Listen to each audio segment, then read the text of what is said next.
Welcome to Coffee with Carey, and thanks for stopping by today. All you need is love.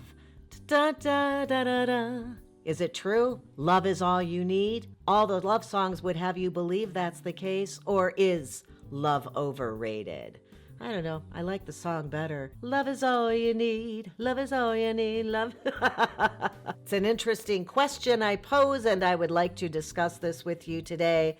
Hopefully, you are interested, intrigued in some way towards this conversation, because that's what we're talking about. That is what's on the agenda. Well, I think we should clarify that it's always been clear that love is not all you need. There are certainly other things that we need to exist: food, water, shelter, those types of things. But if you are constantly having a relationship at the forefront of your mind, if your relationship is front and center, then it's likely you're having issues, or you're having an obsession, or something has gone a little off kilter so that you are not having a balance there. And in fact, if you're spending this much time thinking about your relationship, then you're too busy with that to be having a relationship. But when your life is in balance and love is where it should be, taking up the amount of bandwidth that seems rational and normal and healthy, it's pretty damn good. Is love all you need? Well, it certainly is more enjoyable to share life's journey with a partner by your side. Experiencing things together with another human is pretty joyful.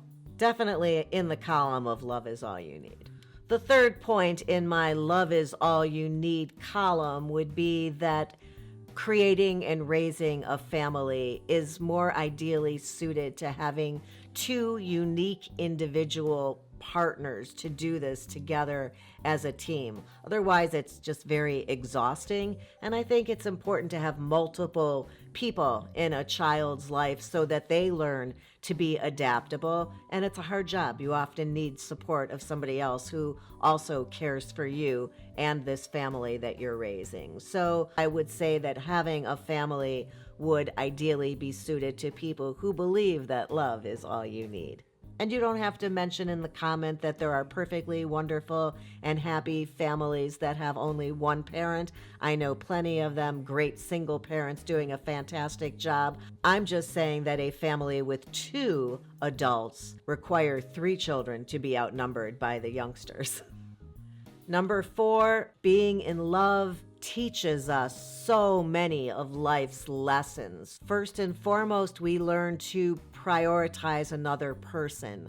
We learn how to share. We learn how not to be a quitter, to not give up, but to put energy towards something we are trying to nurture and care for. We learn how to admit that we are wrong, how to have humility, and also, hopefully, impulse control. This is just a baseline of qualities and experiences that come together to help us grow as a human, that are gained by being in love with someone and trying to have a relationship with that person. Or is love overrated, do you think? I can assure you of this: it will not solve all of your problems.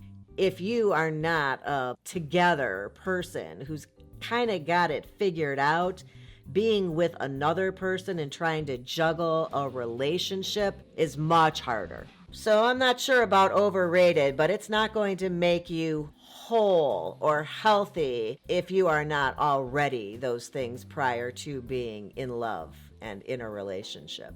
It is overrated if you are a person that believes that this dopamine that you get early on in a relationship is going to last, because that's disappointing when you find out that that's something that dissipates over time. Dopamine, that big rush of emotion that you have when you are falling in love, is not something that can be sustained for years and years. Speaking of which, my next one would be, if you're also expecting it to be anything like you see in the movies, then you would be disappointed, because it's not going to live up to that hype for sure. It is not all blurry backgrounds and beautiful kisses and moonlights and oceans and choreographed love scenes. That for sure would be overrating what love truly is. It's much messier than that in real life.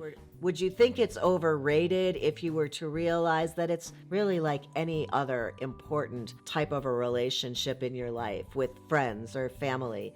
It requires effort. It requires tending to. It requires constant nurturing. I don't think relationships are what I would consider work, but it does require constant attention and care.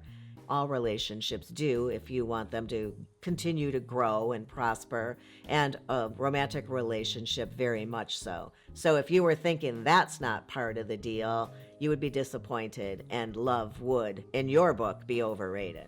I would say, finally, that love is overrated if you think that your life doesn't really begin until you find this person with whom you want to share this love. Personally, I don't think it would be wise to wait to start living one's life fully until they have a partner to share it with or to enjoy it with. You only get one life. You're not positive you're going to have somebody to share it with, any of us. And our life is our life whether we are in a romantic relationship or not. So never put on hold or wait until tomorrow to experience and enjoy what you can today, because your life is the story. It's the whole book, and your love story is a chapter within your life story. I don't know if it's overrated. I don't know if it's all you need, but it's a great Beatles tune, and I'm going to go listen to it now. I hope you found that interesting or helpful. If you did, please don't forget to subscribe to the channel before you sign off here today. I'll look forward to seeing you next time, and until then, thank you and have a good one.